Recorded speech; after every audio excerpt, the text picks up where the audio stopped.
Wow, Democrats are working on a bill that would repeal the cap on state and local tax deductions, known as SALT. Repeal SALT? Really? Entirely for 2020 and 2021, and a way to pay for it, if you will, would be to raise the top income tax rate back to 39.6% for the richest Americans, and then lower the income threshold so more people would be exposed to that top tax rate. Obviously, the co-sponsors of this bill, a Democrat from New York and New Jersey, where you were very highly taxed. Of course. They're saying we're losing residents because of this. They're going to Florida. And all those lower tax or no tax states. So here you've got the Democrats jumping in to help their rich voters in New York and New Jersey, and no doubt California.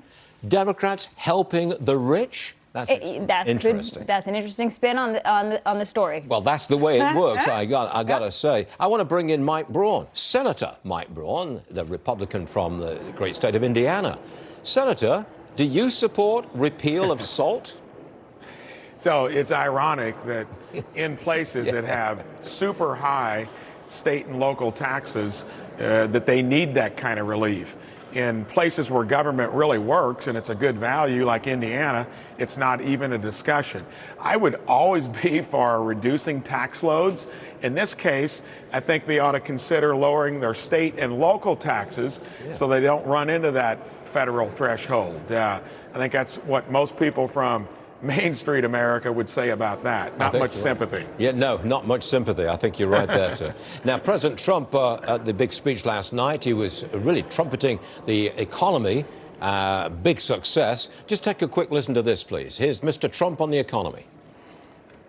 And as I said, African American, Hispanic American, Asian American unemployment, the lowest ever in the history of our country, the lowest unemployment rates. Wages for low-income workers have gone up more than 10%. Nobody thought that was possible. They're one of the biggest, in terms of a group, one of the biggest beneficiaries. This year, 40 million American families will benefit from the Republican child tax credit, each receiving an average of $2,200.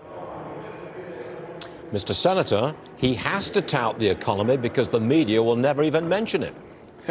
And he didn't mention that household incomes have gone up nearly $5,000 a family in less than 3 years, only went up $1,000 per family in the 16 years of the Bush and Obama administrations that we know had higher taxes and more regulation. So the economy is as hot as it's ever been. I've been doing it 37 years before I got here. And when you talk about some of the crazy stuff that's being talked about to derail it, that is what worries me most. No, this is an economy that's benefiting everyone, especially small businesses. When they passed the tax reform that actually impacted LLCs and sub-S's, the job creators in this country, that is what's behind this big drive, along with getting rid of a lot of regulations that just are unnecessary. But we have the Democrats targeting success. They don't like success. On the 2020 campaign trail and in Congress, they seem to object to success, especially in business. And now, you're a very successful business guy yourself, and you're in the Senate. How do you fight back against, I'm going to call it a war on success. How do you beat it?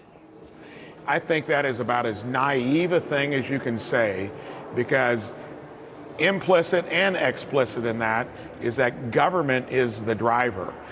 What they want of is more of a broken institution that currently doesn't pay for itself anyway. And then they deride the folks that actually move and shake in this country that pay the bills. We are at the sweet spot of how government revenues are going to be generated. They're up nearly 4%, only offset by the fact that we can't rein in spending.